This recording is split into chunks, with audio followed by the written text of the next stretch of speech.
Very brief moment, I mulled over doing this with my hands and smearing it in, getting into all the nooks and crannies. However,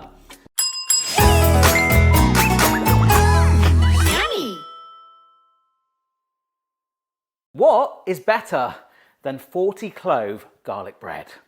50 clove garlic bread.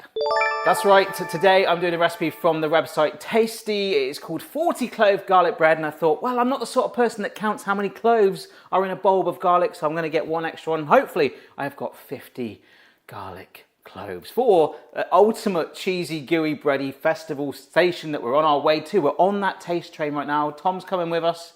Excited, mate? Yes, very excited. I love a bit of garlic. It's going to be smelly, it's going to be cheesy and gooey, hopefully, but this should be rather stonking indeed. So, in case you're wondering, this is what, hopefully, 50 cloves, or at least 5 bulbs of garlic look like. It's easy to make, yet impressive garlic bread. It's hard not to love. In this recipe, 50 cloves of garlic are drizzled with olive oil, salt, and pepper, and roasted until they're soft and sweet, which is a really good way to be in life, folks.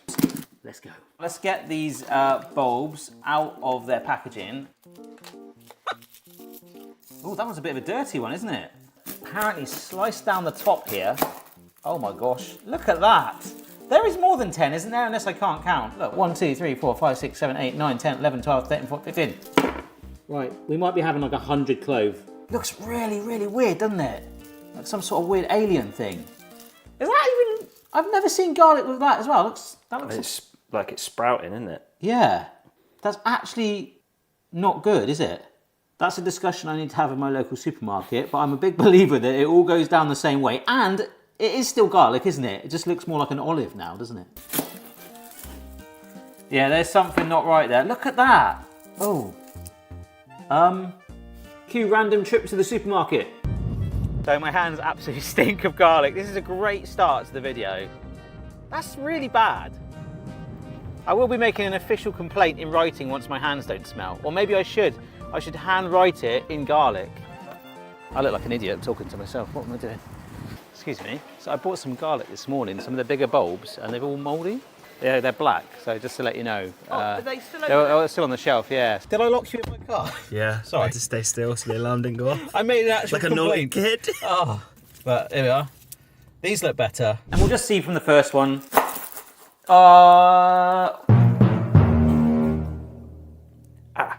What's going on? That almost looks worse. That does look, that's like mouldy. Well, good job. I came prepared and bought quite a few. I don't know what to do. Besides maybe bad breath, there are no side effects to eating sprouted garlic. Okay, I will accept that as sprouted garlic. I will not accept this as sprouted garlic. That looks blooming awful. So we've got a nice mix of mouldy and sprouted garlic. Get good stuff if you can. This needs to be roasted and we'll try and drive some flavour in. What the heck?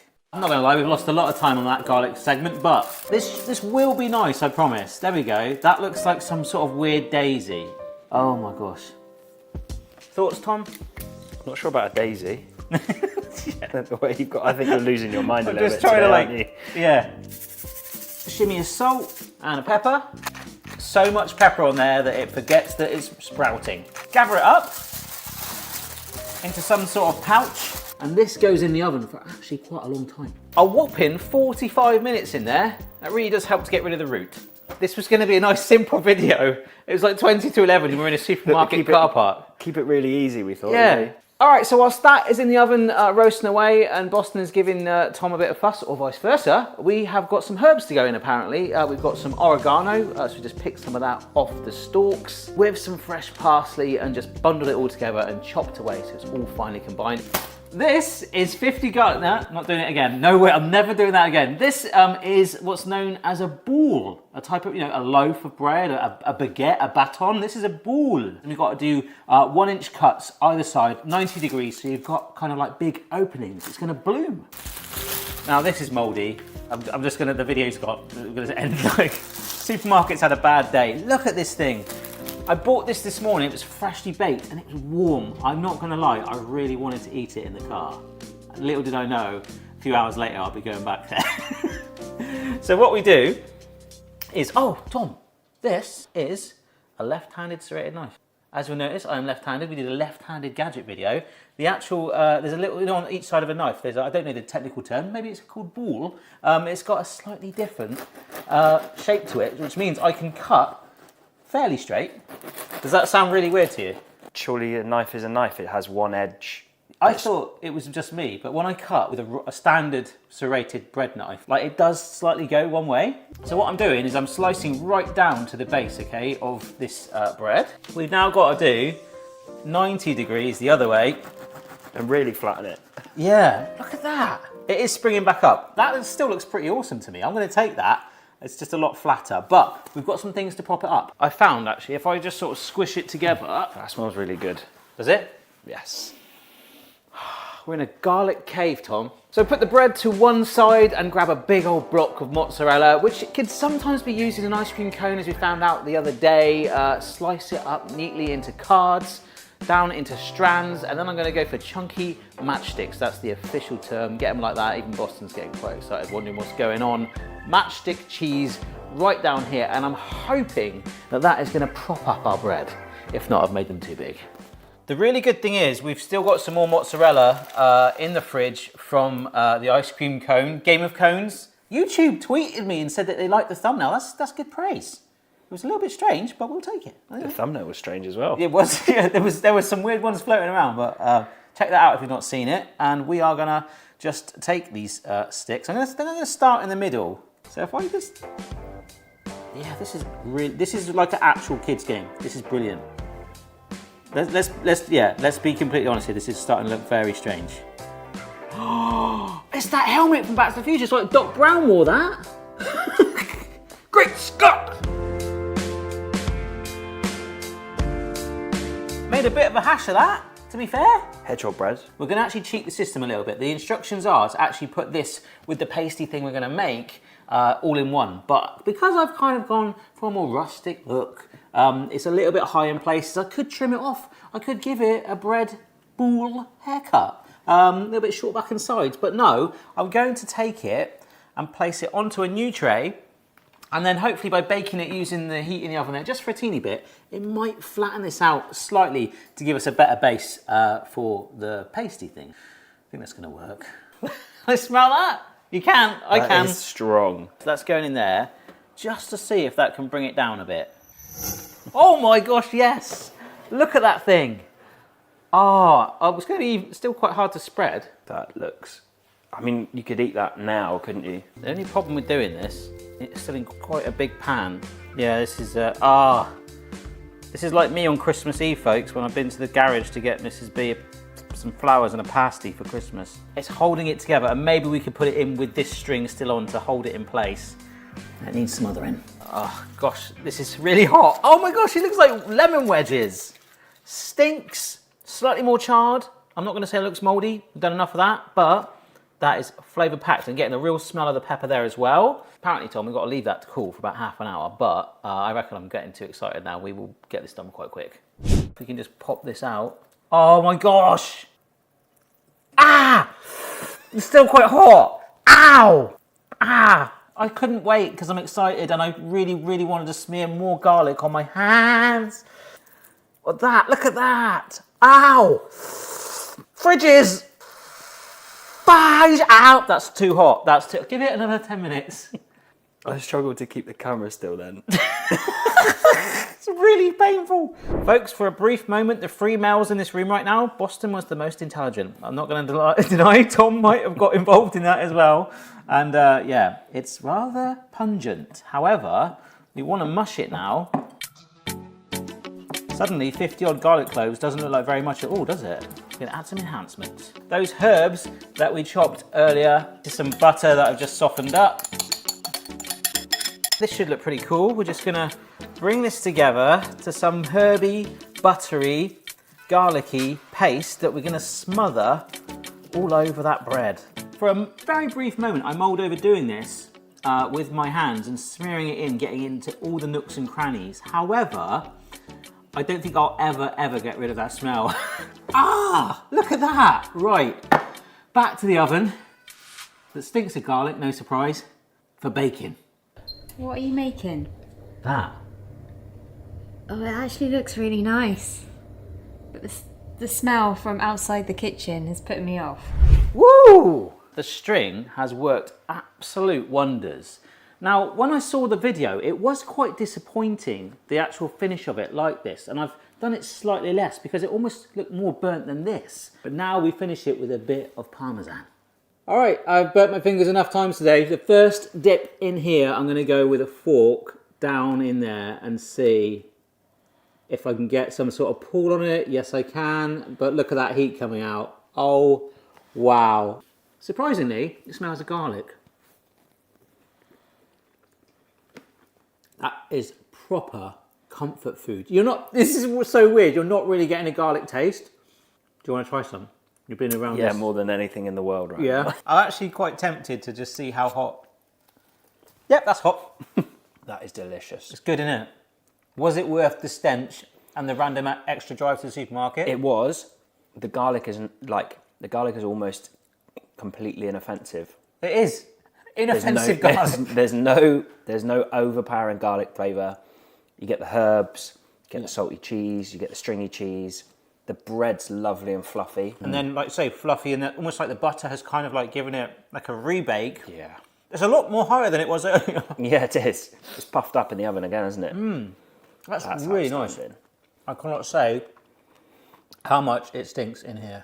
Crispy, smooth and tender, and I'm not talking about you. Frying chicken in vodka apparently makes the crispiest fried chicken in the world, so let's find out. All right, so this is from Tasty. We've done some recipes from them before, some quite bizarre ones, but they tested 50 different fried chicken recipes, and this one came out on top. It needs an overnight dried brine. I have just bought so much chicken just as the supermarket shuts. They only had a massive pack of drumsticks like that. I've got so much chicken, it's got its own passenger seat to itself. Right, I'm going home to dry brine. So this is me in the kitchen, very relaxed last night with my woolly hat on, no lights on, just proper chucking this dry brine together so I can get it made. Boston was a little bit inquisitive. Mrs. B was doing yoga. Look at this.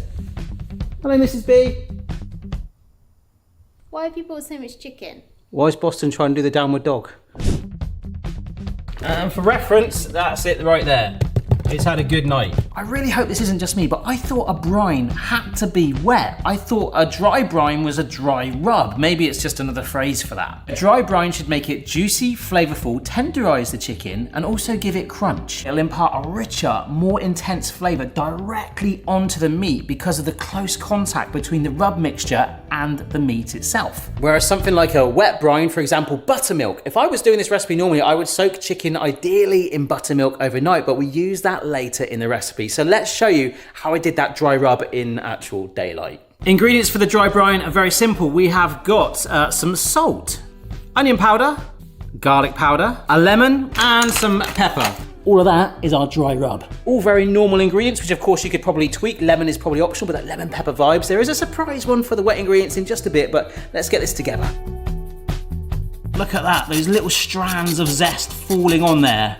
This actually smells really good, to be fair. Despite having a shower last night, I went to bed smelling of lemons, which wasn't too bad. It smelled like a can of Sprite.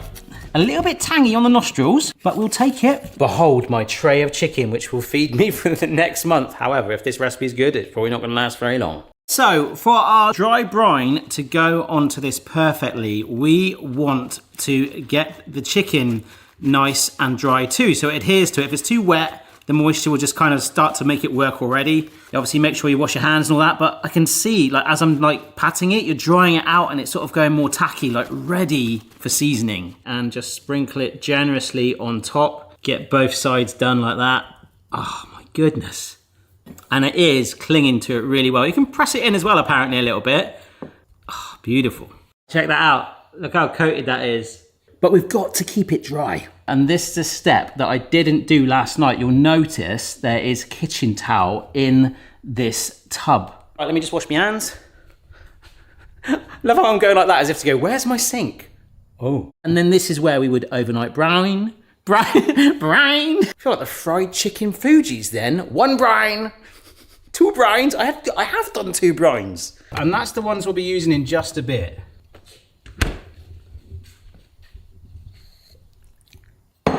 All right, the coating has sort of two elements to it. One kind of standard stuff. So we got some plain flour, onion powder, garlic powder, good shimmy of salt. That is some salt in there, wow. And the most interesting thing out of it is baking powder, which I thought would make it sort of bubble, but apparently it stops it going soggy and gives it like a nice airy texture. There we are. And yeah, made a bit of a mess, sorry. With it all mixed together, it just kind of looks like, well, a load of flour, but obviously we know you're so much more than that. So, this is where it gets a little bit quirky, and I'm excited. Excited? Intentional pun. I didn't say it, did I? Sorry, I still just can't get over how a dry brine, we've taken the moisture out of the chicken with a kitchen towel too, we've dried it all out, will make the chicken juicier. Eh? If any of you know, like, the science with that, do let me know. Right. This flour is about to get enhanced with a few different things here. First up is buttermilk, which is basically a cultured, pasteurized kind of dairy product with acidity in it, which I've used sometimes as a marinade overnight with my chicken because it really breaks down. The acidity in it helps moisten and soften up the chicken particularly. We've discovered that and it's amazing, and hopefully this is not going to be something I'm going to regret. Next up is egg whites, which I'm a little bit surprised by, but apparently the egg whites will help give it structure and hold it together, kind of like a meringue, I guess. And last up, we've got a bottle of vodka. Mrs. B and I aren't very big vodka drinkers. Not sure about Phoebe yet. She's not old enough. So I just got the cheap stuff. But apparently a couple of tablespoons of vodka will help make it crisp. I'm not sure if it's specifically vodka, if it's the alcohol or what, but I'm gonna find out. I want that crunch. 1 tablespoon, 2.5. It might be super crispy now. And this might look a bit interesting. Here is the buttermilk. Oh yeah, look at that. Oh, you beautiful thing. I bet the white balance on my camera is loving that, and I'm slightly flicking buttermilk onto the tripod. Amazing. It really does not want to be together, but you have to be, mate, to help with the dredge. Oh, I've forgotten a step. Anyway, I've got my budget 40 quid fryer tuck, as we know. But the chicken is supposed to come up to room temperature for about half an hour. That's fine because it gives me a chance to like warm the oil up anyway. Let's get it out and let's have a look at it. Hello, have you slept well? I'm talking to the chicken. Get a load of that. Wow. I'm going to touch it. Oh, it still feels quite moist though. But that is stuck on there quite well. Right, I'm going to wash my hands and this can come up to room temperature. Next tip is to double dredge in the flour, which you should always do anyway, in my opinion. There is our plain flour. I've just tried to manually fix the white balance here, so I really hope this doesn't freak out, sorry. We'll take one of our chicken pieces. Look at that. Look at that. In it goes. I'm going to just coat it in the flour all over, potentially encasing that dry rub on there, isn't it? In the buttermilk. There we go. Back into the flour. I'm hoping. Oh, come on, baby. Look at that. Oh my gosh. That is a big piece of chicken.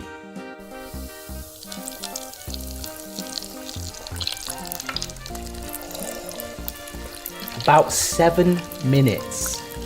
I've done 3 more bits of chicken. One is in the bowl with the flour. I did a plate with some extra flour on there. I think this is ready. And I'm just putting a board here with some kitchen towels so I don't drip anywhere, but there's another final hack. Look at that. Oh my goodness. Let me get right in on that. Ah, that is absolutely gorgeous. It feels crunchy even from just holding it on the tongs. So, oh my gosh, this is the thing. I don't want to put it down on kitchen towel. This is what I would normally do, but apparently, just stay there. Placing it down on a wire rack like this will stop it clinging out and ripping some of the coating off on the kitchen towel. But my word, that looks incredible. Oh my goodness. I'm actually quite surprised by that. When I did the buttermilk, I was like, oh God, that's gone a bit weird. Right, I've got 3 more to do. Of which, like I say, oh my goodness, I'm doing one at a time. I'm dropping it in slightly, like that. Just to let it hopefully not stick to the bottom of our basket. But blimey, this smells and feels incredible. I don't know if it's just gonna be the coating that's good. But it's you know, sometimes when you fry chicken, after like a minute, you just go like, oh, it's all soggy and stuff. This is holding it. Wow. Seriously, this is a very cool piece of chicken. Check that out. I mean, check that out. Okay, out of the three, this is still really, really hot. Please make sure it's cooked through. This one is definitely my favorite because it looks a little bit like a snowman. Most importantly, always make your fried chicken look like a snowman. Right, let's go. That's the coldest piece and it's still crunched. Oh my gosh. I didn't actually get any of the chicken yet, but the lemon zest just boom. I need to get some chicken. Oh, that really is like really soft and juicy and delicate. It's almost like, tastes like a salmon, like so delicate, like it's flaky. That is absolutely outstanding. In the words of The Rock, what's the lesson? What's the takeaway? There isn't one. I was thinking, oh yeah, maybe an overnight soak in the buttermilk, but there is something absolutely gorgeous about that. It just falls off. I mean, maybe we've potentially just fried egg whites. We've made meringue. Oh, I really hope that is picking up the crunch. Yeah, part of me really wanted this recipe to fail so I could improve it, but I think that is the best I've ever tried. However, if you have got a better recipe or suggestion, let me know down below. I'll take it on. Hope you enjoyed the video, and I'll see you soon. Ciao.